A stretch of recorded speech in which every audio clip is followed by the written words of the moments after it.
1996년 인도의 경제 개방과 함께 시작된 30년 비즈니스 전쟁의 승패가 마침내 갈렸습니다. 인구 14억의 이 거대한 시장을 차지하기 위해 전 세계 기업들이 인도로 몰려들었는데요. 세계 최고의 기술력과 글로벌 표준으로 시장을 설계하려 했던 전 세계 글로벌 기업들, 그리고 바닥부터 다시 배우겠다며 몸으로 뛰어든 한국 기업들. 당시 세계는 한국의 집요한 현지화를 비효율적인 노가다라 비웃었습니다. 하지만 30년 뒤 그 오만함은 수조 원의 증발과 철수로 끝났고 한국은 이 땅을 무덤이 아닌 금광으로 바꿔놓았습니다. 과연 무엇이 이 극명한 반전을 만들었을까요? 지금 그 살벌한 비즈니스 전쟁의 뒷이야기를 바로 시작합니다. 어디서 듣고 계신가요? 구독과 좋아요 잊지 마세요. 뉴욕 본사 42층 회의실 문을 열자마자 12개국에서 모인 임원들의 시선이 일제히 제게 쏠렸습니다. 프로젝터 화면에는 인도 지도가 떠 있었고 책상 위에는 830페이지짜리 시장 분석 보고서가 쌓여 있었죠. 이 회의가 끝나면 향후 10년간 220억 달러 규모의 투자 방향이 결정됩니다. 중국에서 성공한 공식을, 동유럽에서 검증된 전략을 이제 13억 인구의 인도 시장에 그대로 적용할 수 있다는 확신이 있었어요. 저는 프레젠테이션 리모컨을 들고 단상에 섰습니다. 안녕하세요. 저는 에드워드 헤이스입니다. 미국 기업 연합에서 신흥시장 글로벌 전략을 총괄하고 있죠. 하버드 경영대학원을 나온 뒤 맥킨지에서 7년간 신흥시장 컨설팅을 했고 이후 지난 5년간 중국과 동유럽 진출 프로젝트를 성공적으로 이끌었습니다. 제 책상 위에는 자동차, 가전, 소비재, 전자산업 전반의 데이터가 쌓여 있었고 저는 그 숫자들로 시장을 설계할 수 있다고 믿었어요. 첫 슬라이드를 넘기자 인도의 경제 성장률 그래프가 나타났습니다. 연평균 6% 성장, 중산층 2억 명 출현 예측, 자동차 보급률 10% 미만이라는 수치들이었죠. 저는 레이저 포인터로 그래프를 가리키며 설명을 시작했어요. 이 시장은 아직 백지 상태나 다름없다고, 글로벌 표준을 심을 수 있는 마지막 기회라고 말했습니다. 중국에서 우리는 완성차를 들고 가서 시장 점유율 1위를 차지했고 폴란드에서는 현지 공장 없이도 유통망만으로 시장을 장악했었죠. 회의실 공기가 달아올랐습니다. 자동차 부문 부사장이 질문을 던졌어요. 현지 생산 없이 어떻게 가격 경쟁력을 확보할 것이냐고 물었죠. 저는 즉시 답했습니다. CKD 방식으로 부품만 보내 현지 조립하면 관세를 우회할 수 있고 핵심 부품은 본국에서 직수입해 기술 유출을 막을 수 있다고 설명했어요.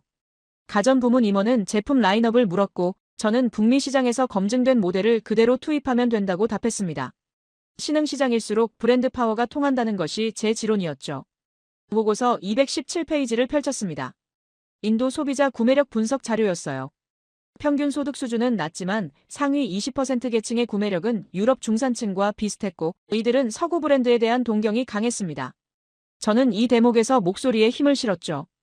우리가 타깃으로 삼아야 할 고객은 바로 이 계층이라고, 대중시장은 나중에 자연스럽게 따라온다고 강조했어요. 프리미엄 이미지를 먼저 구축하면 시장 전체를 선도할 수 있다는 논리였습니다. 그때 마케팅 담당 이사가 손을 들었어요. 경쟁사 동향에 대해 물었죠. 저는 다음 슬라이드로 넘어가며 유럽 업체들의 인도 진출 계획을 보여줬습니다. 독일 자동차 회사들은 이미 뭄바이에 전 시장을 열었고 프랑스 가전 기업은 델리에 서비스 센터를 준비 중이었어요. 일본 기업들도 움직이고 있었죠. 하지만 저는 이들을 위협으로 보지 않았습니다. 모두 같은 전략을 쓰고 있었고 결국 자본력과 브랜드 파워의 싸움이 될 것이기 때문이었어요. 회의실 뒤편에서 한 임원이 조심스럽게 질문을 던졌습니다. 한국 기업들도 인도 진출을 검토 중이라는 소식을 들었는데 어떻게 생각하느냐고 물었죠. 순간 회의실에 미묘한 침묵이 흘렀어요. 저는 잠시 생각했습니다. 한국이라는 이름이 제 전략 보고서 어디에도 제대로 등장하지 않았다는 사실을 떠올렸죠. 830페이지 중 단 3줄, 그것도 각 주에만 언급된 이름이었습니다. 저는 웃음을 터뜨렸어요. 진심 어린 웃음이었습니다. 한국이냐고, 값싸게 현지 장사나 하는 나라 말이냐고 되물었죠. 몇몇 임원들도 따라 웃었어요. 저는 계속 말을 이었습니다. 한국 기업들은 우리와 게임 자체가 다르다고, 그들은 저가 시장에서 물량 공세나 펼치는 업체들이지 프리미엄 시장에서 경쟁할 상대가 아니라고 설명했어요. 중국에서도 그랬고 동유럽에서도 마찬가지였다고 덧붙였습니다. 실제로 제가 본 한국 기업들의 전략은 이해하기 어려웠습니다.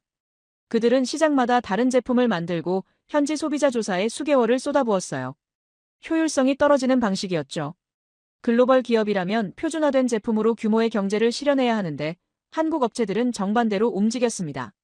저는 그것을 약자의 전략이라고 불렀어요. 브랜드 파워가 없으니 현지화로 승부를 보려는 것이라고 판단했죠. 다시 프레젠테이션으로 돌아왔습니다. 투자 로드맵을 설명할 차례였어요. 1차년도에는 뭄바이와 델리의 플래그십 전시장을 열고 2차년도에는 주요 도시로 확대하며 3차년도부터 본격적인 판매에 들어간다는 계획이었습니다. 서비스 네트워크는 기존 현지 업체와 제휴해서 구축하고 부품 공급은 본사 물류 시스템을 그대로 활용한다고 설명했죠. 모든 것이 검증된 방식이었고 실패할 이유가 없어 보였습니다. 재무 담당 임원이 수익성 전망을 물었어요. 저는 엑셀 시트를 띄웠습니다. 5년 내 손익분기점 달성, 10년 후 연매출 50억 달러 목표라는 숫자들을 보여줬죠. 이 수치는 중국 시장 초기 성과를 기반으로 계산한 것이었습니다. 인도 시장 규모가 중국보다 작지만 경쟁 강도가 낮아서 더 빠른 성장이 가능하다고 분석했어요.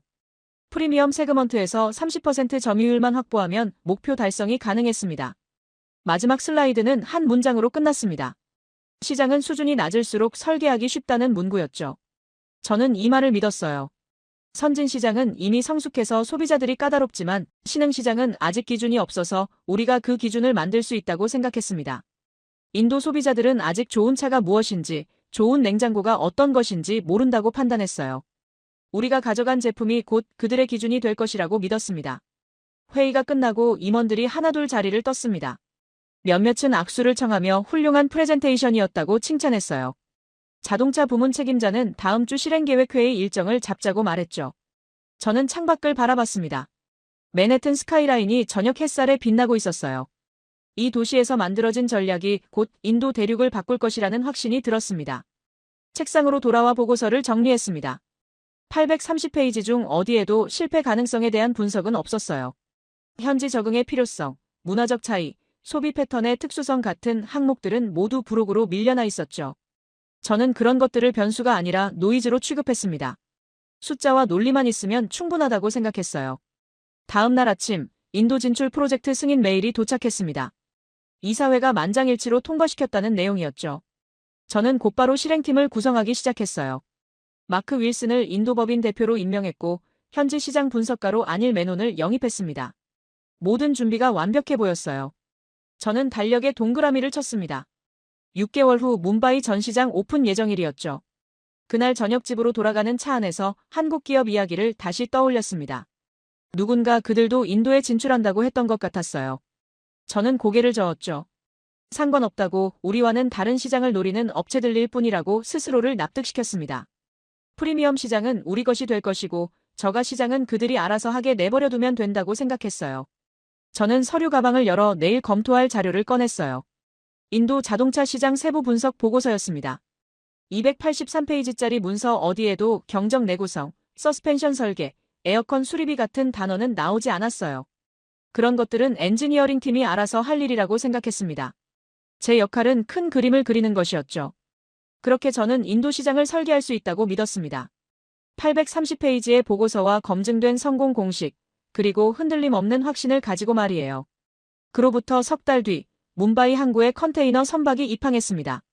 갑판 위에는 완성차 437대가 실려 있었고 화물칸에는 냉장고 2000대, 세탁기 1500대, 에어컨 800대가 빽빽이 채워져 있었죠. 통관 서류를 확인하던 세관원이 고개를 갸웃거렸어요. 모든 제품이 북미 시장용 사양 그대로였고 설명서도 영어로만 인쇄되어 있었습니다.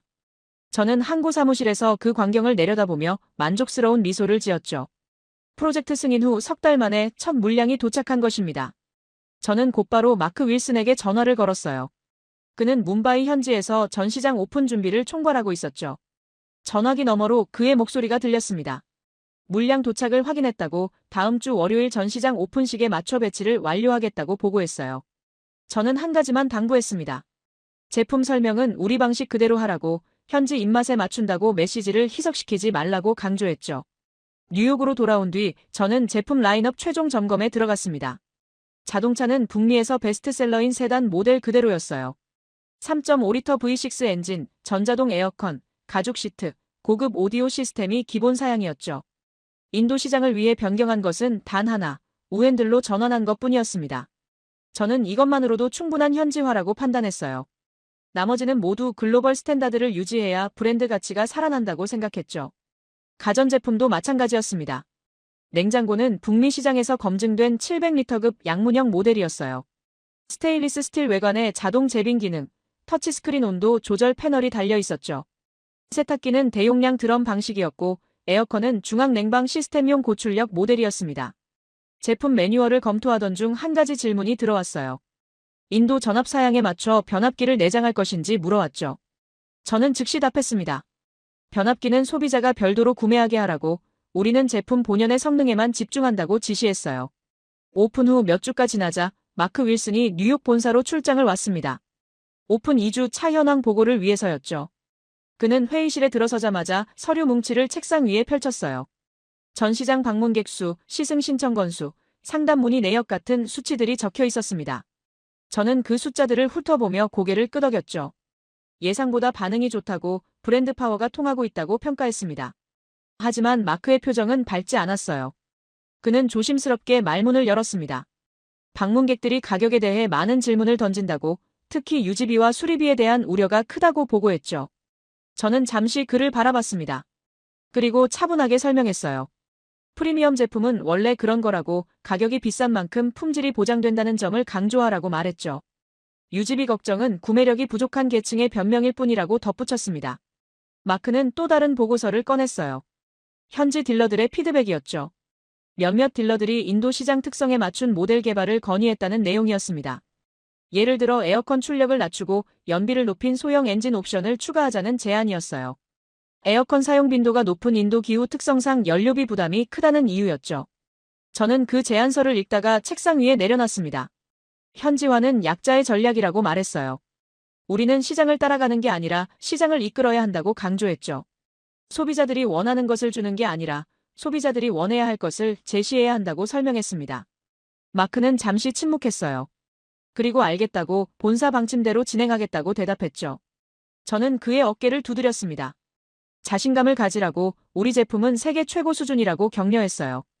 다음 날 제품 전략 회의가 열렸습니다. 연구개발부서, 마케팅부서, 생산부서 책임자들이 모였죠. 안건은 인도 시장을 위한 제품 커스터마이징 필요성 검토였어요. 연구개발 담당자가 발표를 시작했습니다. 인도 도로 환경을 고려한 서스펜션 조정, 현지 선호 색상 반영, 소형 냉장고 라인업 추가 같은 항목들을 제안했죠. 저는 그 발표를 끝까지 들었습니다. 그리고 하나하나 반박했어요. 서스펜션은 이미 완벽하게 설계되어 있다고, 굳이 도로 상태에 맞출 필요가 없다고 말했죠. 도로가 문제라면 도로를 고치는 게 맞지, 차를 바꾸는 건 본질을 왜곡하는 것이라고 주장했습니다. 색상은 글로벌 트렌드를 따라야 한다고, 현지 취향에 영합하면 브랜드 정체성이 흐려진다고 강조했어요. 냉장고 크기도 마찬가지였습니다. 큰 냉장고를 살 수 있는 소비자가 우리의 타깃이라고, 작은 냉장고는 저가 브랜드에게 맡기면 된다고 결론지었죠. 마케팅 담당자가 우려를 표했습니다. 경쟁사들이 현지 맞춤형 제품을 내놓기 시작했다고, 특히 한국 업체들이 공격적으로 움직이고 있다고 보고했어요. 저는 그 말을 듣고 웃었습니다. 한국 기업들은 언제나 그런 식이라고, 시장마다 다른 제품을 만들어서 효율성을 떨어뜨린다고 평가했죠. 우리는 그들과 다른 방식으로 승부해야 한다고, 규모의 경제를 활용해야 한다고 강조했습니다. 그로부터 한 달 뒤, 인도 현지에서 첫 판매 실적이 들어왔습니다. 한 달간 자동차 23대, 냉장고 67대, 세탁기 41대가 팔렸다는 보고였어요. 저는 그 수치를 보며 계산기를 두드렸죠. 초기 목표 대비 62% 달성 수준이었습니다. 나쁘지 않은 출발이라고 생각했어요. 프리미엄 시장은 원래 시간이 걸린다고, 브랜드 인지도가 쌓이면 자연스럽게 판매가 늘어날 것이라고 판단했죠. 마크에게 다시 전화를 걸었습니다. 판매 전략을 점검하기 위해서였어요. 그는 광고 집행 현황을 보고했죠.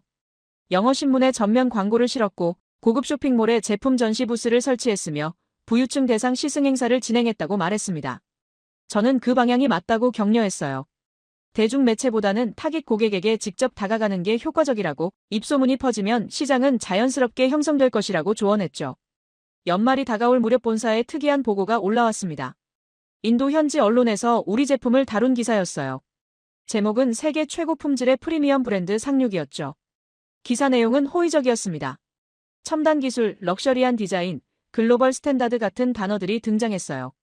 저는 그 기사를 프린트해서 벽에 붙였습니다. 우리 전략이 먹히고 있다는 증거라고 생각했죠. 같은 시기 마크가 보낸 이메일에는 다른 내용도 있었어요. 서비스 센터 운영에 대한 고민이었습니다.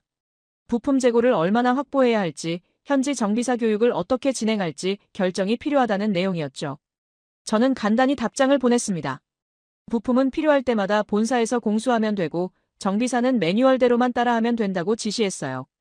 복잡하게 생각할 필요 없다고, 시스템을 그대로 이식하면 된다고 강조했습니다.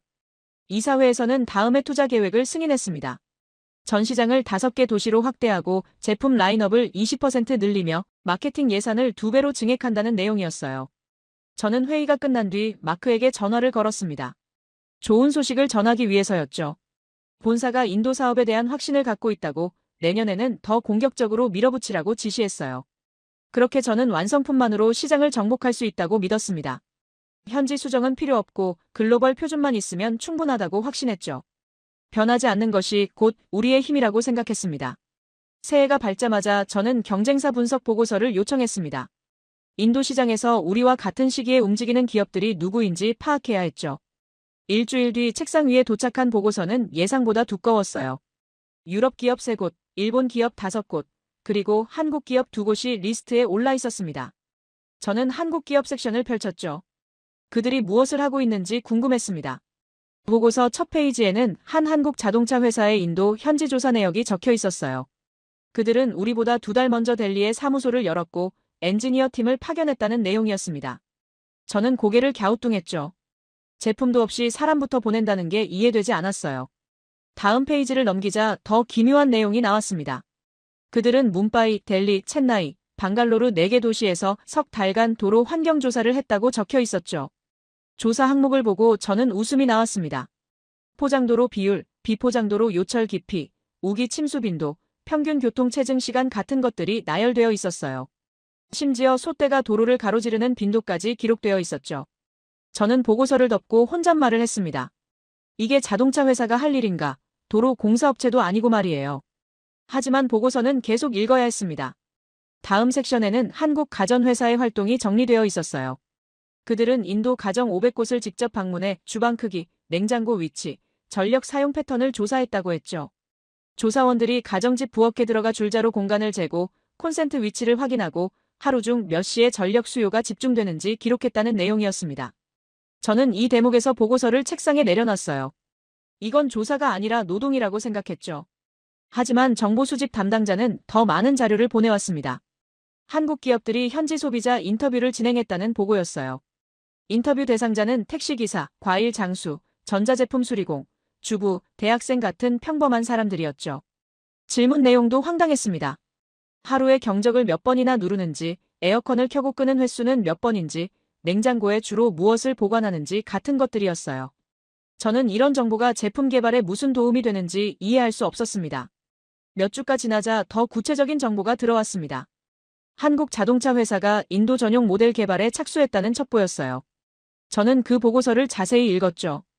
그들은 서스펜션 설계를 완전히 새로 했다고 적혀 있었습니다.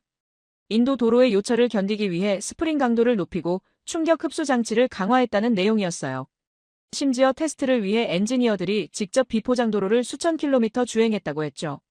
더 이상한 것은 경적이었습니다. 보고서에는 한국 회사가 경적 내구성 테스트에 몇 달을 투자했다고 나와 있었어요. 하루 종일 경적을 눌러도 고장나지 않는 설계를 만들기 위해서였죠. 저는 이 대목에서 고개를 저었습니다. 경적은 비상시에 쓰는 장치인데 왜 하루 종일 누르는 걸 전제로 설계하는지 이해되지 않았어요. 인도 사람들이 그렇게 운전한다 해도 그건 잘못된 습관을 고쳐야지 제품을 거기 맞출 일은 아니라고 생각했습니다. 가전 쪽 보고서는 더욱 기괴했습니다. 한국 냉장고 회사가 커드라는 인도 전통 요구르트 전용 보관 공간을 만들었다는 내용이었어요. 커드는 인도 가정에서 매일 만드는 발효식품인데 일반 냉장고에 보관하면 온도가 너무 낮아서 발효가 제대로 안 된다는 이유였죠. 그래서 별도 온도 구역을 설계했다고 했습니다. 저는 이 부분을 읽으며 혀를 찼어요. 냉장고는 음식을 차갑게 보관하는 기계인데 따뜻하게 보관하는 공간을 만든다는 게 말이 되는가 싶었죠. 심지어 그들은 이 냉장고에 이름까지 붙였습니다. 커드마이에스트로라는 제품명이었어요. 저는 마케팅 보고서를 읽다가 피식 웃었죠. 마케팅 전문가라면 글로벌한 네이밍을 해야 하는데 현지 음식 이름을 제품명에 넣다니 브랜드 정체성이 없다고 판단했습니다. 이런 식으로 나라마다 다른 이름을 붙이면 브랜드 파워를 구축할 수 없다고 생각했어요. 다른 한국 가전회사는 더 황당한 제품을 준비하고 있었습니다. 모기 퇴치 기능이 달린 텔레비전이었어요. 보고서를 읽어보니 인도 가정에서 모기가 심각한 문제라는 점에 착안해 화면 뒤쪽에 초음파 발생 장치를 내장했다고 적혀 있었죠. 저는 이 대목에서 보고서를 덮었습니다. 텔레비전은 영상을 보여주는 기계인데 모기를 쫓는 기능까지 넣는다는 발상이 이해되지 않았어요. 그건 텔레비전이 아니라 괴상한 복합기기라고 생각했죠. 정보분석팀에 추가 조사를 지시했습니다.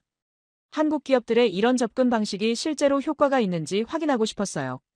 며칠 뒤 받은 보고서에는 흥미로운 내용이 있었습니다. 한국 회사들의 현지 직원 구성이 우리와 완전히 달랐다는 점이었죠. 우리는 본사에서 파견한 관리자 중심으로 조직을 꾸렸지만 한국 기업들은 인도 현지인을 대거 채용해 의사결정 과정에 참여시켰다고 했어요. 한 한국 회사 델리 사무소를 방문한 우리 직원의 보고가 인상적이었습니다. 회의실에 들어갔더니 한국인 2명, 인도인 8명이 앉아 있었고 인도인들이 적극적으로 의견을 내고 있었다는 내용이었죠. 심지어 한 인도인 직원이 제품 디자인 수정을 강하게 주장했고 한국인 임원이 그 의견을 즉석에서 수용했다고 했습니다. 우리 직원은 이 광경이 낯설었다고 적었어요. 본사 방침이 절대적이어야 하는데 현지 직원 의견에 좌우되는 게 이해되지 않는다고 말이죠. 또 다른 보고서에는 한국 기업들의 제품 테스트 과정이 상세히 나와 있었습니다. 그들은 시제품을 만들면 인도 가정에 무료로 제공하고 석 달간 사용 후기를 받았다고 해요. 그리고 그 피드백을 반영해 설계를 다시 수정했죠. 어떤 모델은 출시 전에 7번이나 재설계를 거쳤다고 적혀 있었습니다. 저는 이 대목에서 한숨을 쉬었어요. 그렇게 수정을 거듭하면 개발 비용이 천문학적으로 늘어날 텐데 경영 효율성이 없다고 판단했죠. 가격 전략도 달랐습니다. 한국 기업들은 인도 중산층 구매력에 맞춘 가격대를 설정했다고 해요. 우리 제품 가격의 절반에서 3분의 2 수준이었죠. 저는 이것을 저가 전략으로 해석했습니다. 브랜드 가치가 없으니 가격으로 승부를 보려는 것이라고 생각했어요. 프리미엄 시장에서는 통하지 않을 방식이라고 확신했죠. 어느 날 마크 윌슨에게서 전화가 걸려왔습니다. 인도 현지에서 한국 제품 전시회가 열렸는데 참관하고 왔다는 내용이었어요. 그는 흥분한 목소리로 말했죠. 한국 부스에 사람들이 엄청나게 몰렸다고 제품을 직접 만져보고 작동시켜보는 사람들로 북적였다고 전했습니다. 저는 침착하게 물었어요. 실제 구매로는 얼마나 이어졌느냐고 말이죠. 마크는 잠시 뜸을 들이더니 아직 판매 집계는 안 나왔다고 답했습니다. 저는 마크에게 안심시켰어요. 전시회 인파와 실제 판매는 다른 문제라고 구경하는 사람이 많다고 해서 시장을 장악하는 건 아니라고 설명했죠. 우리는 진짜 구매력 있는 고객층을 노리고 있다고 그들은 전시회가 아니라 전시장에서 조용히 계약서에 서명한다고 강조했습니다. 마크는 알겠다고 대답했지만 그의 목소리에는 미묘한 불안감이 섞여 있었어요.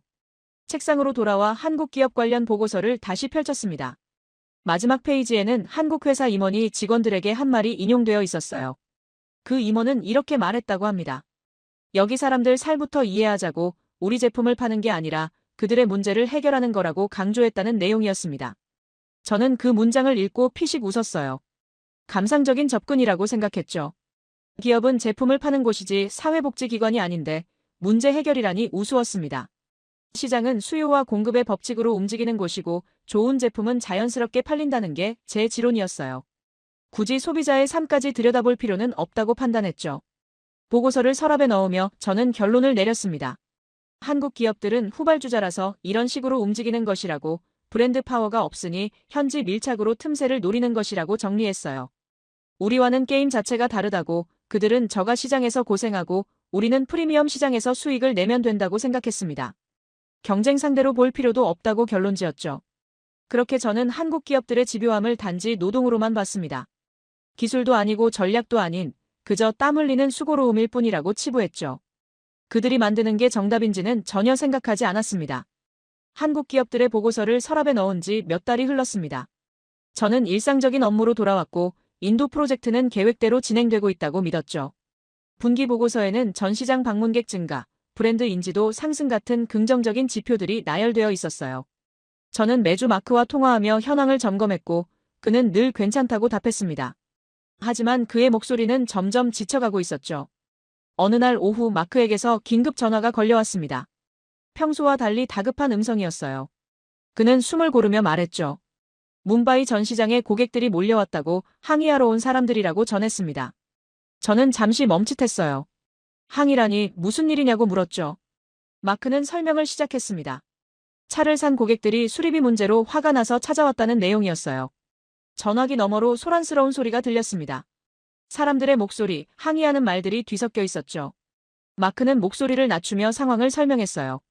한 고객은 에어컨이 고장나서 서비스 센터에 갔는데 수리 견적이 나왔다고 했습니다. 저는 그게 뭐가 문제냐고 물었죠.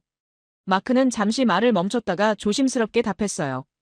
견적이 차 가격의 절반이라고 고객이 믿을 수 없다며 항의하고 있다고 말했습니다.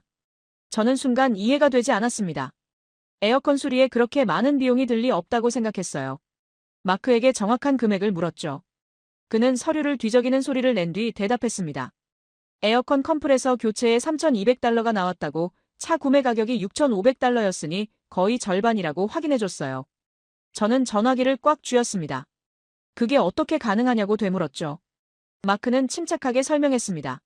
CKD 방식으로 부품을 수입하다 보니 개별 부품 가격이 높다고, 특히 전자부품은 본사에서 직수입해야 해서 관세와 운송비가 붙는다고 말했어요. 게다가 인도 현지에 부품 재고를 많이 쌓아놓지 않아서 주문 후 배송까지 시간이 걸리고 그동안 고객은 차를 쓸 수 없다고 덧붙였죠. 저는 깊은 한숨을 쉬었습니다. 이건 일시적인 문제라고 재고 시스템을 개선하면 된다고 답했어요. 하지만 마크의 다음 말이 더 충격적이었습니다. 에어컨만이 아니라는 것이었죠. 변속기, 서스펜션, 전자제어 장치 모두 같은 문제를 안고 있다고 했어요. 한 고객은 범퍼 교체에 $800를 견적받았고 다른 고객은 계기판 수리에 $1,000가 나왔다고 전했습니다. 저는 그게 정상 가격 아니냐고 반문했죠. 프리미엄 차는 원래 수리비가 비싸다고, 그게 품질의 대가라고 설명했어요. 마크는 조용히 말했습니다. 문제는 고객들이 그렇게 생각하지 않는다는 것이라고, 차를 살 때는 프리미엄이라는 말에 끌렸지만 수리비를 보고 나서는 속았다고 느낀다고 전했어요. 한 고객은 이렇게 말했다고 합니다. 명차라며 팔아놓고 고장나면 집이라도 팔라는 거냐고, 이게 사기가 아니고 뭐냐고 소리쳤다는 내용이었죠. 저는 전화기를 귀에서 떼고 창밖을 바라봤습니다. 며칠 뒤 마크가 보낸 이메일에는 더 자세한 상황이 적혀 있었어요. 서비스 센터에서 근무하는 정비사들이 어려움을 호소하고 있다는 내용이었습니다. 부품 매뉴얼이 모두 영어로 되어 있어서 이해하기 힘들고 본사에서 보낸 특수 공구 없이는 수리가 불가능한 부분이 많다고 했죠. 한 정비사는 간단한 배선 수리도 본사 승인을 받아야 해서 시간이 너무 오래 걸린다고 불평했다고 합니다. 저는 즉시 회신을 보냈어요. 매뉴얼은 글로벌 표준이니 영어로 공부하라고, 특수 공구는 정밀 작업의 필수이니 반드시 사용하라고 지시했습니다. 본사 승인 절차는 품질 관리를 위한 것이니 생략할 수 없다고 덧붙였죠. 마크는 알겠다고 답했지만 그 뒤에 한 문장을 더 적었어요. 고객들이 기다리다 지쳐서 차를 팔겠다는 말이 나온다고, 중고차 시장에 우리 차들이 나오기 시작했다고 조심스럽게 전했습니다. 다음 주 본사 회의에서 저는 인도 현황을 보고했습니다. 초기 진입 과정에서 예상 가능한 문제들이 발생하고 있다고 설명했어요. 수리비 관련 불만은 고객 교육으로 해결 가능하다고, 프리미엄 제품의 가치를 제대로 이해시키면 된다고 주장했죠. 한 임원이 물었습니다. 경쟁사들은 어떤 상황이냐고, 같은 문제를 겪고 있느냐고 질문했어요. 저는 잠시 망설였습니다. 사실 정보팀에서 보고받은 바로는 한국 기업들의 서비스 센터는 다른 양상을 보이고 있었어요. 그들은 현지에서 구할 수 있는 부품으로 수리하는 방법을 개발했고, 정비사 교육도 현지어로 진행했으며 부품 가격도 우리보다 훨씬 낮게 책정했다는 보고였죠. 하지만 저는 그 내용을 언급하지 않았습니다.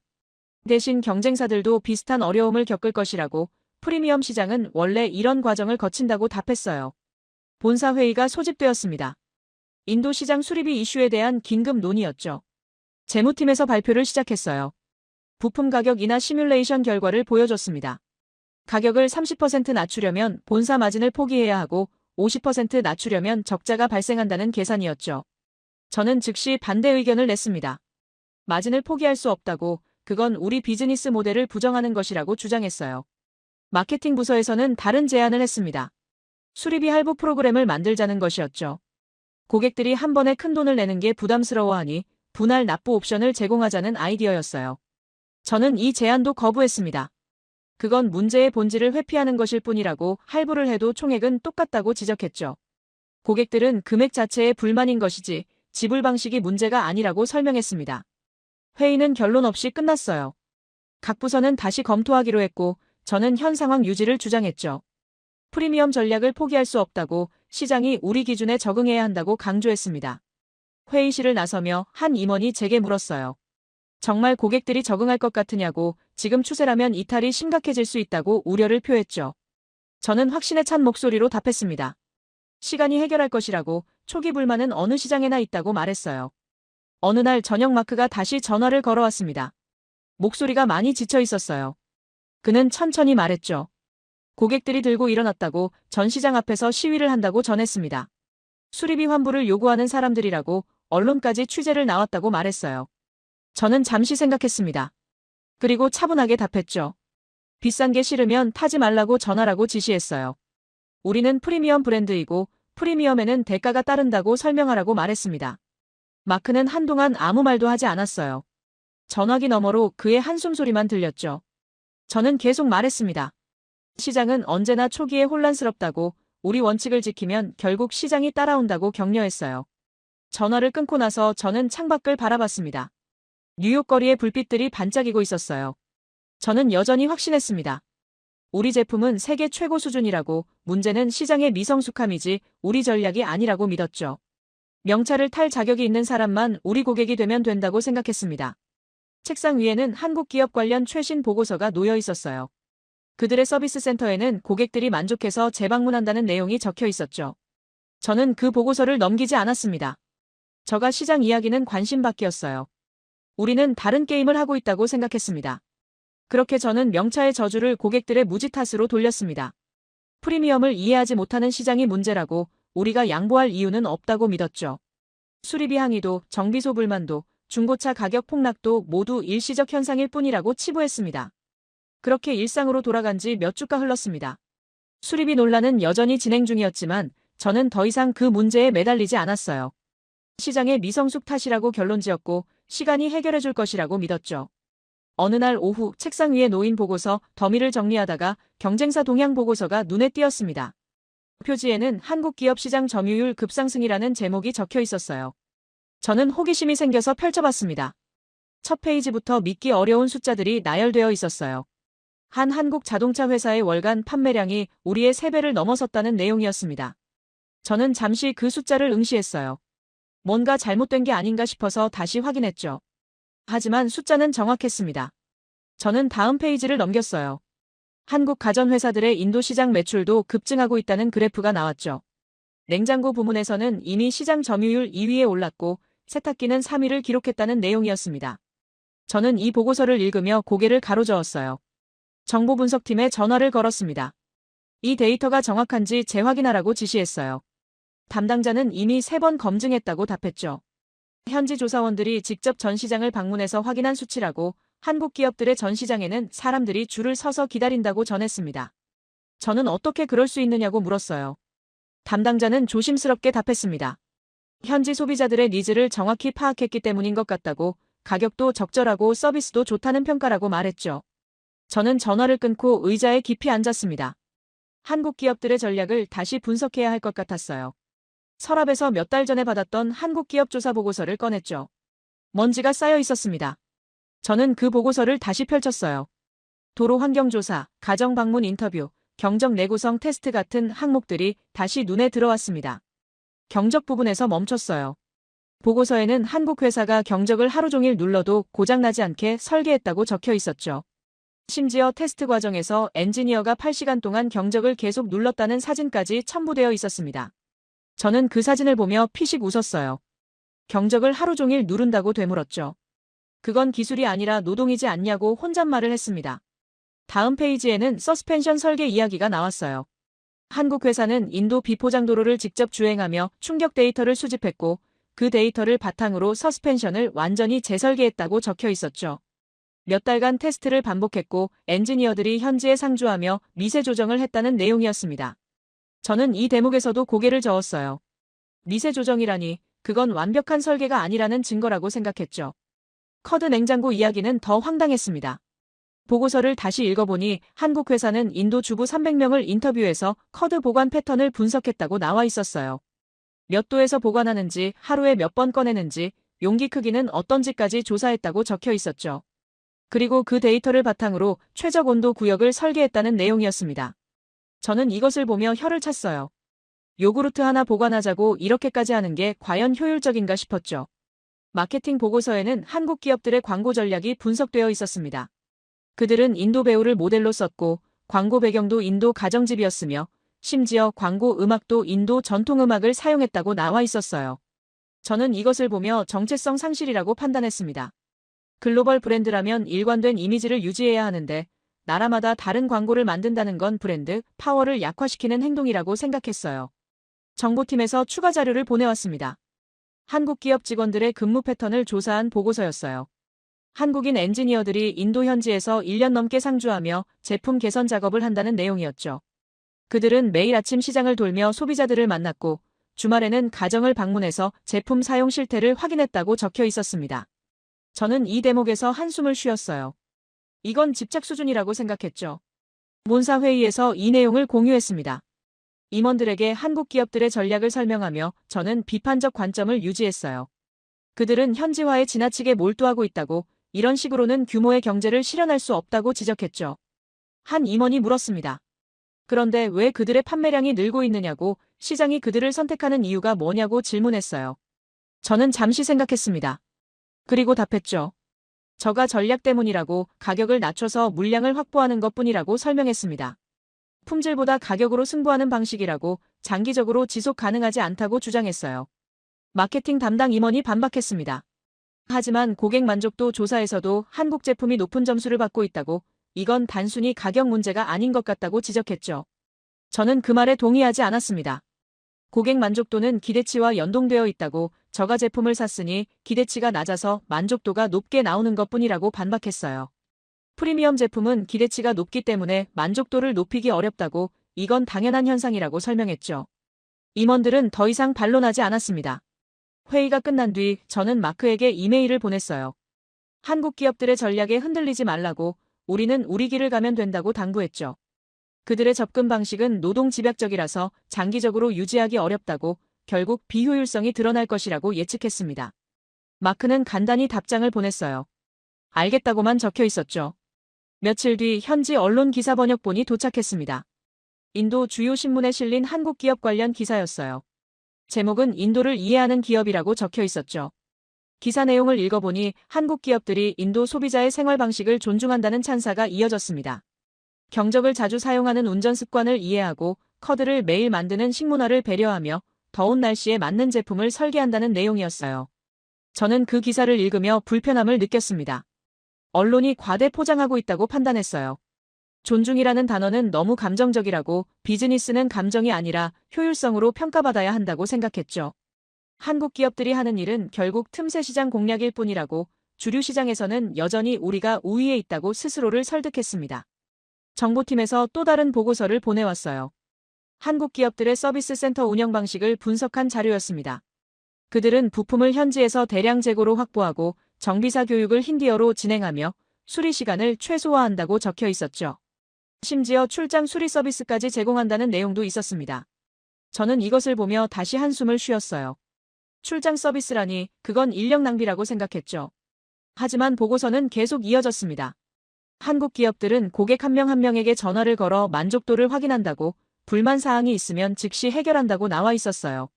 한 고객은 이렇게 말했다고 합니다. 차를 산 지 석 달이 지났는데 회사에서 먼저 전화를 걸어 불편한 점이 없는지 물어봤다고 이런 경험은 처음이라고 감동했다는 내용이었죠.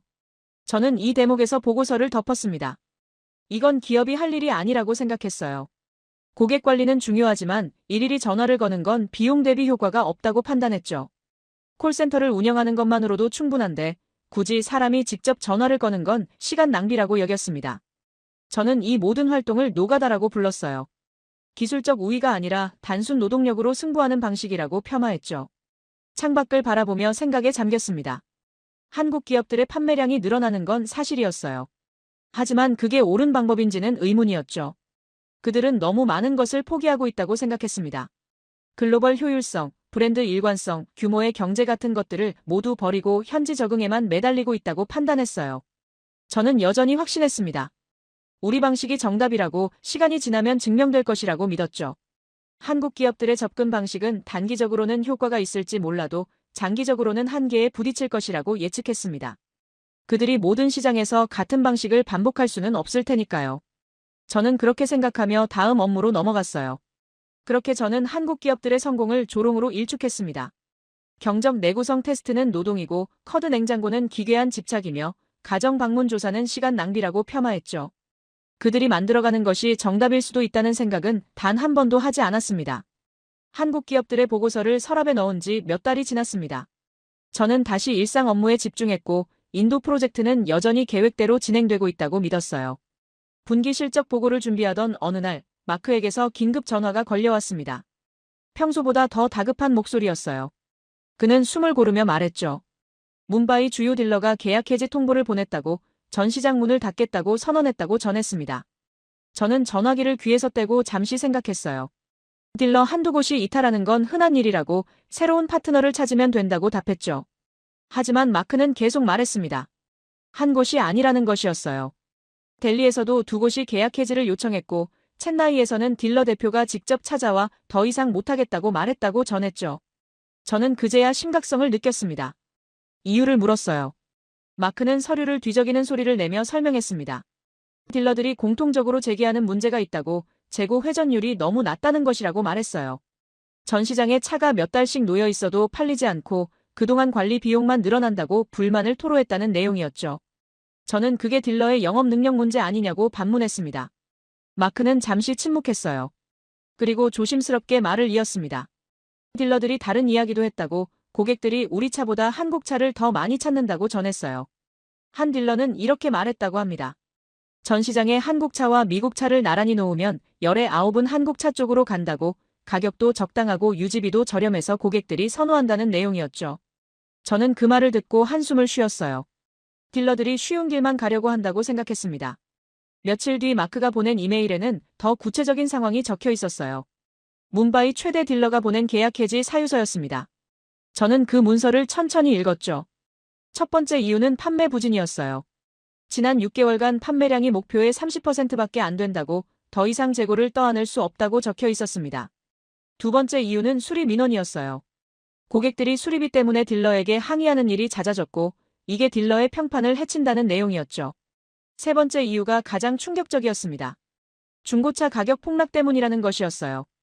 우리 차를 산 고객들이 몇 달 만에 되팔려고 하는데 중고차 시장에서 값을 쳐주지 않는다고 적혀 있었습니다. 새 차 가격의 절반도 안 되는 금액으로 거래된다고, 이 때문에 신차 구매를 꺼리는 사람들이 늘어난다는 내용이었어요. 저는 이 문서를 읽고 책상에 내려놨습니다. 마크에게 전화를 걸었어요. 중고차 가격 문제를 자세히 설명하라고 지시했죠. 그는 현지 조사 결과를 전했습니다. 우리 차는 중고차 시장에서 인기가 없다고, 이유는 간단하다고 말했어요. 부품 구하기 어렵고 수리비 비싸고 연료비 많이 들어서 아무도 사려고 하지 않는다는 것이었죠. 반면 한국 차는 중고로도 잘 팔린다고, 유지비가 저렴해서 중고차 구매자들이 선호한다고 덧붙였습니다. 저는 이것이 일시적 현상이라고 판단했어요. 시장이 아직 우리 브랜드 가치를 제대로 이해하지 못하는 것뿐이라고 생각했죠. 마크에게 딜러들을 설득하라고 지시했습니다. 계약서상 의무를 환기시키고 단기적 어려움은 극복 가능하다고 설명하라고 말했어요. 마크는 알겠다고 답했지만 그의 목소리에는 확신이 없었습니다. 다음 주 본사 회의가 열렸어요. 인도 딜러 이탈 사태를 논의하기 위해서였죠. 저는 현황을 보고했습니다. 일부 딜러들이 계약 해지를 요청하고 있지만 법적으로 막을 수 있다고, 계약 위반 조항을 적용하면 된다고 설명했어요. 한 임원이 물었습니다. 법적으로 막는다고 해서 딜러들이 적극적으로 판매할 것 같으냐고, 억지로 붙잡아봐야 실적은 안 나온다고 지적했죠. 저는 잠시 말을 멈췄습니다. 그리고 대안을 제시했어요. 신규 딜러를 영입하면 된다고, 인도는 큰 시장이니 파트너는 얼마든지 있을 것이라고 주장했죠. 마케팅 담당자가 반박했습니다. 이미 신규 딜러 모집을 시도했지만 반응이 좋지 않다고, 우리 브랜드에 대한 시장 평판이 나빠져서 선뜻 나서는 곳이 없다고 보고했어요. 저는 그 말을 믿기 어려웠습니다. 회의가 끝난 뒤 저는 마크에게 다시 전화를 걸었어요. 딜러 한 명이라도 직접 만나서 이야기를 들어보고 싶다고 말했죠. 마크는 뭄바이 딜러 대표와 화상회의를 주선하겠다고 답했습니다. 며칠 뒤 그 회의가 열렸어요. 화면 속 딜러는 40대 중반의 남성이었습니다. 그는 정중하지만 단호한 어조로 말했죠. 더 이상 우리 차를 팔 수 없다는 것이었어요. 이유를 물었습니다. 그는 차분하게 설명했어요. 고객들이 한국 차를 더 선호한다고, 가격 대비 가치가 확실하기 때문이라고 말했죠. 우리 차는 비싼 만큼 좋아야 하는데 실제로는 고장도 잘 나고 수리비도 천문학적이라서 고객들이 외면한다고 전했습니다. 저는 그게 영업 방식의 문제 아니냐고 물었어요. 딜러는 고개를 저었습니다. 영업의 문제가 아니라고 제품 자체의 문제라고 단언했어요. 한국 차는 고장 나도 바로 고칠 수 있는데 왜 미국 차를 팔아야 하느냐고 반문했죠. 부품은 구하기 어렵고 정비사는 수리법을 모르고 고객은 불만만 쏟아내는데 자기가 무슨 죄를 지었다고 이런 고생을 해야 하느냐고 목소리를 높였습니다. 저는 그의 얼굴을 응시했어요. 계약 의무를 환기시켰습니다. 아직 계약 기간이 남아있다고 일방적으로 해지할 수 없다고 말했죠. 딜러는 쓴웃음을 지었어요. 그리고 말했습니다. 계약서가 중요한 게 아니라고 장사가 안 되는데 어떻게 계속하느냐고 되물었죠. 전시장 유지비, 직원 월급, 재고 관리비가 매달 나가는데 차는 안 팔리고 손해만 쌓인다고 토로했습니다. 법적으로 강제하려면 하라고 대신 파산 신청하겠다고 선언했어요. 저는 화상회의를 종료했습니다. 마크에게 다른 딜러들 상황은 어떤지 물었어요. 그는 한숨을 쉬며 답했죠. 비슷하다고 모두 같은 고민을 하고 있다고 전했습니다. 델리 딜러는 전시장 규모를 절반으로 줄였고 첸나이 딜러는 한국 브랜드 대리점을 추가로 계약했다고 보고했어요. 우리 차만으로는 장사가 안 되니까 다른 브랜드를 함께 취급하기 시작했다는 내용이었죠. 며칠 뒤 마크가 보낸 사진을 봤습니다.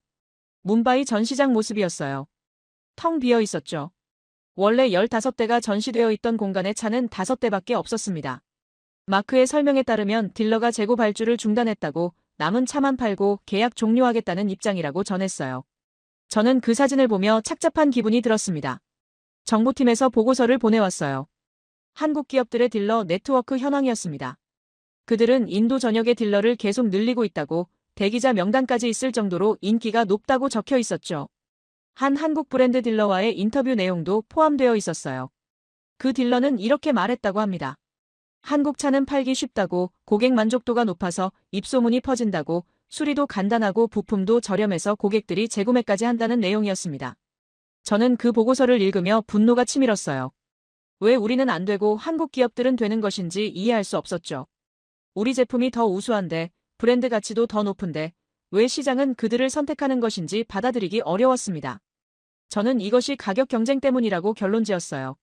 한국 기업들이 저가로 시장을 교란시키고 있다고 판단했죠. 마크에게서 최종 통보가 왔습니다. 뭄바이 주요 딜러가 다음 달부터 전시장 문을 닫는다고 법적 대응을 하든 말든 더 이상 못하겠다고 선언했다는 내용이었어요.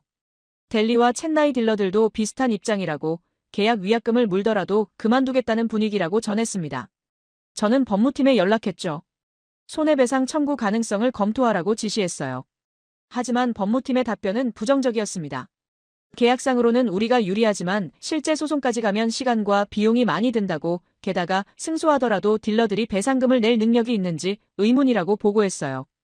오히려 소송으로 인한 부정적 이미지가 신규 딜러 영입에 악영향을 줄 수 있다고 우려를 표했죠. 저는 결국 법적 대응을 보류하기로 했습니다. 창밖을 바라봤어요. 뉴욕 거리는 여전히 분주했지만 제 마음은 무거웠습니다. 딜러들이 떠나고 전시장이 문을 닫고 서비스망이 무너지는 상황을 어떻게 설명해야 할지 막막했어요. 본사 이사회에 보고해야 할 시기가 다가오고 있었죠. 저는 여전히 이것이 일시적 위기라고 믿고 싶었습니다. 하지만 마크가 마지막으로 보낸 메시지는 그 희망마저 꺾었어요. 방갈로르 마지막 남은 딜러도 철수를 검토 중이라고, 인도 주요 도시에서 우리 전시장이 사라질 수 있다고 경고했습니다. 저는 그 메시지를 읽고 한동안 아무 말도 하지 못했어요. 그렇게 우리 자동차 사업은 출구 없는 무덤으로 빠져들고 있었습니다. 딜러는 떠나고 고객은 외면하고 중고차는 값을 잃었죠. 명차라는 이름이 오히려 저주가 되어버린 시장에서 저는 여전히 우리 방식이 옳다고 믿고 싶었습니다. 딜러들이 떠난 뒤 본사에서는 긴급 실태 조사를 지시했습니다. 이사회가 인도 프로젝트 전면 재검토를 결정했기 때문이었죠. 저는 최종 성과 보고서를 작성해야 했어요. 지난 몇 년간의 모든 데이터를 정리하고 실패 원인을 분석하며 향후 방향을 제시해야 하는 무거운 작업이었습니다. 책상 앞에 앉아 파일들을 펼쳤을 때 저는 처음으로 전체 그림을 마주하게 되었어요. 첫 페이지를 열자마자 숨이 막혔습니다. 판매 실적 그래프였어요. 목표 대비 18%라는 숫자가 빨간색으로 표시되어 있었죠. 저는 그 숫자를 보며 멈췄습니다. 순간 몇 년 전 회의실이 떠올랐어요. 12개국 임원들 앞에서 저는 확신에 차서 말했었죠. 시장은 수준이 낮을수록 설계하기 쉽다고, 인도는 우리가 만들 수 있다고 호언장담했던 그날이 생생했습니다. 손이 떨렸어요. 다음 페이지를 넘겼습니다. 고객 만족도 조사 결과가 나왔죠. 5점 만점에 2.3점, 그 아래 한국 기업들은 4.2점이라고 적혀 있었어요. 저는 의자 등받이에 몸을 기댔습니다. 유지비 만족도 항목을 보는 순간 마크의 목소리가 귓가에 들렸어요. 에어컨 수리비가 차값의 절반이라고 고객들이 들고 일어났다고 보고하던 그 다급한 음성이 다시 재생되었죠. 저는 그때 뭐라고 답했었나요? 비싸면 타지 말라고 했습니다. 프리미엄에는 대가가 따른다고 말했죠. 저는 보고서를 덮고 창밖을 바라봤어요. 맨해튼 스카이라인이 보였지만 제 눈에는 뭄바이 전시장 앞에서 항의하던 사람들의 모습이 겹쳐졌습니다. 다시 보고서에 시장 점유율 데이터를 펼쳤죠. 우리는 4.7%, 한국 기업들은 23%였습니다. 중형 세단 부문 1위, 소형차 부문 2위라는 문장이 눈에 들어왔어요. 저는 책상 서랍을 열었습니다. 몇 달 전 받았던 한국 기업 보고서가 거기 있었죠. 먼지를 털어내며 다시 펼쳤어요. 경적 내구성 테스트 사진이 보였습니다. 엔지니어가 8시간 동안 경적을 누르고 있는 모습이었어요. 저는 이걸 보고 뭐라고 했었죠? 기술이 아니라 노동이라고 조롱했습니다. 커드 냉장고를 보고는 기괴한 집착이라고 폄하했죠. 저는 보고서를 천천히 넘기며 제 메모를 읽었어요. 페이지 구석구석에 적혀 있었습니다. 비효율적, 노가다, 약자의 전략이라는 단어들이 제 필체로 빼곡했어요. 재무 데이터를 봤습니다. 차량당 평균 손실 마이너스 1,200달러, 누적 적자 8,700만 달러라는 숫자가 적혀 있었어요. 저는 계산기를 집어들었죠. 반면 한국 기업들의 차량당 이익은 800달러였습니다. 어떻게 이런 차이가 나는지 세부 자료를 찾아봤어요. 현지 부품 조달 비율, 그들은 70%, 우리는 15%였죠. 순간 마크가 보냈던 제안서가 떠올랐습니다. 인도 현지 부품업체와 제휴하자는 내용이었어요. 저는 품질 관리를 위해 핵심 부품은 반드시 본사에서 공급해야 한다고 거부했습니다. 현지 업체를 믿을 수 없다고, 글로벌 스탠다드를 지켜야 한다고 고집했죠. 그 결과가 이 숫자였습니다. 전화기를 집어들었어요. 아닐 메논에게 전화를 걸었습니다. 그는 프로젝트 초기부터 현지 시장 분석을 담당했던 인도인 직원이었죠. 벨이 울리고 그가 받았어요. 저는 단도직입적으로 물었습니다. 왜 우리는 실패했고 한국 기업들은 성공했는지 솔직하게 말해달라고 요청했죠. 전화기 너머로 긴 침묵이 흘렀습니다. 안일은 천천히 말문을 열었어요. 처음부터 말씀드렸습니다만이라고 시작했죠. 저는 그의 말을 끊지 않았어요. 그는 계속했습니다. 프로젝트 시작 초기 인도 도로 환경을 고려한 서스펜션 조정을 건의했었다고, 현지 주방 크기에 맞는 냉장고를 제안했었다고, 경적 사용 빈도를 보고했었다고 상기시켰어요. 저는 그때 어떻게 반응했는지 기억났습니다. 도로가 문제면 도로를 고치라고 했어요. 주방이 작으면 주방을 넓히라고 말했죠. 경적을 자주 누르는 건 잘못된 습관이라고 일축했습니다. 안일은 조용히 말했어요. 그때 저는 알았다고, 본사는 인도를 바꾸려는 것이지 인도를 이해하려는 게 아니라는 걸 깨달았다고 말했습니다. 제 목소리가 나왔습니다. 그럼 한국 기업들은 뭐가 달랐냐고 물었죠. 안일은 잠시 뜸을 들이더니 답했어요.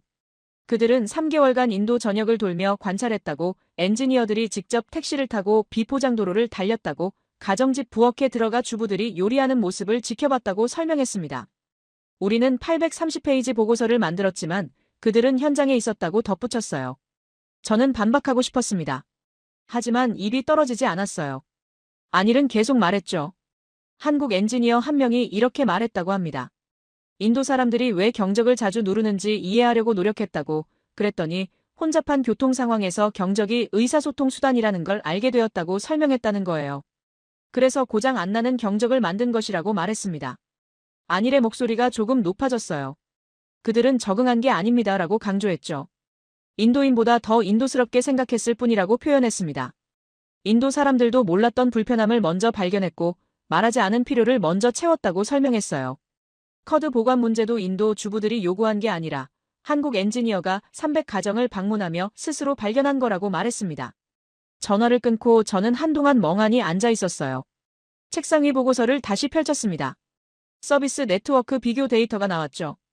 우리는 23곳, 한국 기업들은 180곳이었어요. 부품 재고 보유율 우리 30%, 그들 95%였습니다. 고객 대기 시간 우리 2주, 그들 2일이었죠. 중고차 잔존가치 표를 봤습니다. 우리 차는 3년 후 38%, 한국 차는 72%였어요. 순간 뭄바이 딜러의 얼굴이 떠올랐습니다. 화상회의에서 그가 했던 말이 다시 들렸어요. 한국 차는 고장 나도 바로 고치는데 왜 미국 차를 팔아야 합니까? 그의 목소리는 원망이 아니라 진심 어린 질문이었죠. 저는 키보드 앞에 앉았습니다. 보고서 결론을 써야 했어요. 손가락이 움직이지 않았습니다. 몇 분이 지나고 나서야 타이핑을 시작했죠. 우리는 시장을 오판했다고 적었어요. 아니, 지우고 다시 썼습니다. 우리는 시장을 이해하려 하지 않았다고 고쳤어요. 다음 문장을 썼습니다. 한국 기업들의 성공은 운이 아니었다고, 그들은 처음부터 정답을 알고 있었던 게 아니라 정답을 찾으려고 노력했다고 적었죠. 반면 우리는 이미 정답을 알고 있다고 착각했다고 덧붙였습니다. 우리의 정답은 글로벌 스탠다드였고 그들의 정답은 현지 고객이었다고 마무리했어요. 마지막 단락을 작성했습니다. 손가락이 떨렸지만 계속 타이핑했어요. 한국 기업들은 인도인에게 배웠고 우리는 인도인을 가르치려 했다고 썼습니다. 그들은 경청했고 우리는 지시했다고 적었죠.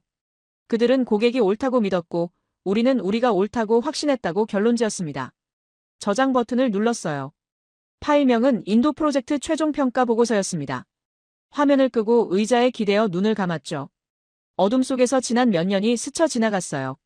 일장 회의실에서 웃으며 한국을 무시하던 제 모습, 마크에게 현지화는 약자의 전략이라고 말하던 제 목소리, 비싸면 타지 말라고 지시하던 제 오만함이 모두 보였습니다.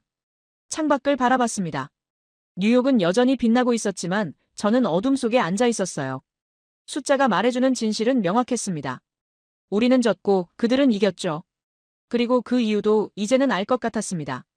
우리는 인도를 정복하려 했고 그들은 인도를 이해하려 했던 것이었어요. 인도 프로젝트 최종 보고서를 제출한 지 석 달이 흘렀습니다. 이사회는 공식적으로 인도 시장 철수를 결정했고 저는 새로운 임무를 받았어요. 글로벌 신흥시장 진출 실패 사례 종합 분석 백서를 작성하라는 지시였죠. 우리 회사만이 아니라 전 세계 기업들의 인도 진출을 분석하고 같은 시기 같은 시장에서 무슨 일이 벌어졌는지 정리하라는 내용이었습니다. 저는 다시 책상 앞에 앉았어요. 첫 번째로 연락한 곳은 독일이었습니다. 뮌헨에 본사를 둔 프리미엄 자동차 회사의 인도 사업부 책임자와 화상회의를 했어요. 그는 지친 표정으로 화면에 나타났죠. 저는 단도직입적으로 물었습니다. 인도 시장은 어떻게 되었느냐고 말이에요. 그는 한숨을 쉬며 답했어요. 철수 수순에 들어갔다고 더 이상 버틸 수 없다고 고백했습니다. 이유를 물었죠. 그가 설명한 내용은 놀라웠습니다. 우리와 거의 똑같았어요. 그들도 독일 본국에서 검증된 모델을 그대로 가져갔고 프리미엄 전략을 고수했으며 현지화를 거부했다고 했죠. 한 가지 일화를 들려줬어요. 뭄바이 전시장에서 한 고객이 트렁크가 너무 크다고 불평했다는 거예요. 인도 주차 공간에 맞지 않는다는 이유였죠. 하지만 본사는 설계 변경을 거부했다고 합니다. 독일 엔지니어링의 완벽함을 훼손할 수 없다는 이유였어요. 그는 쓴웃음을 지으며 덧붙였습니다. 결국 그 완벽함이 시장에서는 쓸모없었다고 고객들은 트렁크 크기보다 연비를 원했고 최고급 가죽 시트보다 에어컨 전기료를 걱정했다고 말했어요. 저는 그의 말을 들으며 고개를 끄덕였죠. 우리도 똑같았으니까요. 화상회의를 끝내며 그가 마지막으로 한 말이 귓가에 남았습니다. 한국 회사들은 어떻게 했는지 아느냐고, 그들은 인도 전용 모델을 만들었다고, 우리는 그게 굴욕이라고 생각했는데 지금 보니 그게 정답이었다고 인정했어요. 파리에 있는 프랑스 가전회사에 이메일을 보냈습니다. 며칠 뒤 답장이 왔어요. 그들은 이미 인도에서 완전히 철수했다고 적혀 있었죠. 첨부된 내부 보고서를 열어봤습니다. 실패 원인 분석이 상세하게 나와 있었어요. 첫 번째 항목이 눈에 들어왔습니다. 제품, 시장 부적합이라고 적혀 있었죠. 그들이 만든 대형 냉장고는 인도 평균 주방 면적의 2배 공간을 차지했다고 합니다. 세탁기는 인도 수압으로는 제대로 작동하지 않았대요. 보고서를 계속 읽었어요. 한 구절이 인상적이었습니다. 우리는 프랑스 디자인의 우아함을 고집했지만 인도 소비자들은 실용성을 원했다고 적혀 있었죠. 전시장에서 제품을 보고 감탄하는 사람은 많았지만 실제로 구매하는 사람은 거의 없었다고 합니다. 한 영업 직원이 이렇게 말했다고 해요. 고객들이 우리 냉장고 앞에서 사진만 찍고 간다고, 그리고 옆 매장 한국 냉장고를 산다고 토로했다는 내용이었습니다. 도쿄의 일본 전자회사 자료를 검토했습니다. 그들은 철수하지는 않았지만 고전 중이었어요. 시장 점유율이 한 자릿수에 머물러 있었죠. 일본 회사 보고서는 매우 기술적이었습니다. 37가지 첨단 기능, 0.01mm 정밀도의 부품 가공, 27단계 품질 검사 과정 같은 것들이 자랑스럽게 나열되어 있었어요. 하지만 판매 실적 그래프는 계속 떨어지고 있었습니다. 한 일본 엔지니어의 인터뷰를 읽었어요. 인도 고객들은 우리 기술의 가치를 이해하지 못한다고, 0.01mm 정밀도와 0.1mm 정밀도의 차이를 모른다고 안타까워했다는 거예요. 저는 그 문장을 읽고 멈췄습니다. 순간 떠올랐어요. 고객이 이해하지 못하는 게 아니라 우리가 고객을 이해하지 못한 것 아닌가 하는 생각이 들었죠. 중국 기업들의 사례는 더 극적이었습니다. 그들은 저가 공세로 빠르게 점유율을 높였어요. 한때 시장 점유율 30%까지 올라갔다고 기록되어 있었습니다. 하지만 인도 정부의 규제가 시작되었죠. 안보 이슈, 반덤핑 관세, 품질 기준 강화가 연이어 터졌어요. 베이징에 있는 한 중국 기업 임원과 통화했습니다. 그는 분노에 찬 목소리로 말했어요. 정치적 탄압이라고, 우리를 노린 것이라고 주장했죠. 하지만 현지 조사 자료를 보니 다른 이야기가 있었습니다. 중국 제품들의 품질 문제가 심각했다고 나와 있었어요. 고장률이 높았고 안전 기준을 충족하지 못한 사례도 많았으며 애프터 서비스가 부실했다고 적혀 있었죠. 규제는 핑계였고 진짜 이유는 신뢰 부족이었습니다. 한 인도 소비자는 이렇게 말했다고 해요. 싸다고 샀다가 2번 당했다고, 이제는 조금 비싸더라도 믿을 수 있는 브랜드를 산다고 밝혔다는 거예요. 저는 이 모든 자료를 정리하며 표를 만들었습니다. 엑셀 시트를 열고 세로축에 국가를, 가로축에 진입 시기와 현재 상황을 배치했어요. 미국이라고 적었습니다. 그 옆에 실패, 철수라고 썼죠. 유럽이라고 적었습니다. 철수, 시장 이탈이라고 기록했어요. 일본이라고 적었습니다. 고전, 저조한 점유율이라고 표시했습니다. 중국이라고 적었습니다. 규제, 강제 퇴출이라고 명시했죠. 그리고 마지막 줄에 한국이라고 적었습니다. 손가락이 멈췄어요. 무엇을 써야 할지 너무나 명확했지만 인정하기가 쉽지 않았죠. 심호흡을 하고 타이핑했습니다. 시장 점유율 1위, 고객 만족도 최상위, 지속 성장이라고 적었어요. 표 전체를 보니 대조가 극명했습니다. 붉은색 실패 표시들 사이에 단 하나의 초록색, 한국만이 성공이라고 빛나고 있었죠. 저는 의자에 기대어 천장을 바라봤습니다. 왜일까요? 같은 시기에 들어갔는데 왜 한국만 성공한 것일까요? 모두가 각자의 강점을 가지고 왔어요. 미국은 브랜드 파워를, 유럽은 디자인을, 일본은 기술을, 중국은 가격을 무기로 삼았죠. 그런데 왜 모두 실패했을까요? 책상 서랍을 열었습니다. 몇 달 전에 받았던 한국 기업 분석 자료가 거기 있었어요. 먼지를 털고 다시 펼쳤죠. 이번에는 조롱하는 마음이 아니라 배우려는 자세로 읽었습니다. 한국 회사들이 인도 진출 전에 한 일들이 나열되어 있었어요. 3개월간 현장 조사, 500가정 방문 인터뷰, 엔지니어들의 6개월 현지 상주, 도로 환경 직접 주행 테스트, 인도 전용 제품 신규 개발이라고 적혀 있었죠. 한 장면이 눈에 들어왔습니다. 한국 엔지니어가 델리 빈민가에서 한 달을 살았다는 기록이었어요. 왜 그랬을까요? 저소득층의 생활 패턴을 이해하기 위해서였다고 합니다. 그는 매일 아침 재래시장에 가서 사람들이 무엇을 사는지 관찰했고 저녁에는 동네 사람들과 차를 마시며 대화를 나눴다고 해요. 한 달 뒤 그가 본사에 보낸 보고서에는 이렇게 적혀 있었다고 합니다. 인도 사람들에게 필요한 건 최고급이 아니라 최적화라고, 비싼 게 아니라 적절한 것이라고 결론지었다는 거예요. 반면 우리는 어땠을까요? 저는 3년 전 제가 만든 830페이지 보고서를 떠올렸습니다. 그 안에 인도 사람의 얼굴은 없었어요. 숫자와 그래프와 시장 분석만 있었죠. 저는 인도에 단 한 번도 가본 적이 없었습니다. 뭄바이 거리를 걸어본 적도, 델리 재래시장에 가본 적도, 인도 가정집에 들어가 본 적도 없었어요. 보고서로 시장을 안다고 착각했습니다. 백서 작성으로 돌아왔어요. 결론 부분을 써야 했죠. 키보드 앞에 앉아 손가락을 움직이기 시작했습니다. 같은 해, 같은 시장이라고 썼어요. 미국도, 유럽도, 일본도, 중국도 모두 인도에 들어왔다고 적었습니다. 각자 최고의 무기를 들고 왔다고, 승산이 있다고 믿었다고 기록했죠. 30년이 지났다고 계속 썼습니다. 미국은 망했고 유럽은 떠났으며 일본은 고전하고 중국은 쫓겨났다고 정리했어요. 그리고 한 줄을 띄운 뒤 다음 문장을 적었습니다. 살아남은 국가는 단 하나였다고, 한국이었다고 명시했죠. 왜 한국만 가능했는가라는 소제목을 달았습니다. 그 아래 문장들을 써내려갔어요. 한국은 무기가 없었다고 적었습니다. 미국 같은 브랜드 파워도, 유럽 같은 디자인 전통도, 일본 같은 기술력도, 중국 같은 가격 경쟁력도 없었다고 설명했죠. 대신 그들에게는 다른 것이 있었다고 덧붙였습니다. 빼오려는 자세였다고 썼어요. 그들은 인도를 백지로 봤다고 아무것도 모른다는 전제에서 시작했다고 적었죠. 반면 우리는 모든 것을 안다고 착각했다고 고백했습니다. 한국은 질문했고 우리는 답을 가져왔다고 대조했어요. 한국은 현장에 있었고 우리는 본사에 앉아 있었다고 비교했죠. 마지막 문단을 작성했습니다. 전 세계가 실패한 이곳에서 한국만이 성공했다고 썼어요. 그것은 우연이 아니었다고, 운도 아니었다고 강조했습니다. 그들은 처음부터 다른 게임을 하고 있었다고 결론지었죠. 우리는 정복 게임을 했고 한국은 이해 게임을 했다고 마무리했습니다. 파일을 저장했어요. 화면을 끄고 창밖을 바라봤습니다. 뉴욕의 하늘은 여전히 밝았지만 제 마음속은 복잡했어요. 전 세계 엘리트 기업들이 모두 실패한 곳에서 후발주자였던 한국만이 살아남았다는 사실이 주는 교훈이 무거웠습니다. 책상을 정리하며 마지막 생각을 했어요. 30년 전 우리는 모두 같은 출발선에 섰다고 하지만 목적지가 달랐다고 중얼거렸죠. 우리는 인도를 우리 색깔로 칠하려 했고 한국은 인도의 색깔을 배우려 했습니다. 그 차이가 오늘의 결과를 만들었어요. 전 세계가 실패하고 오직 한국만 성공한 이유였습니다.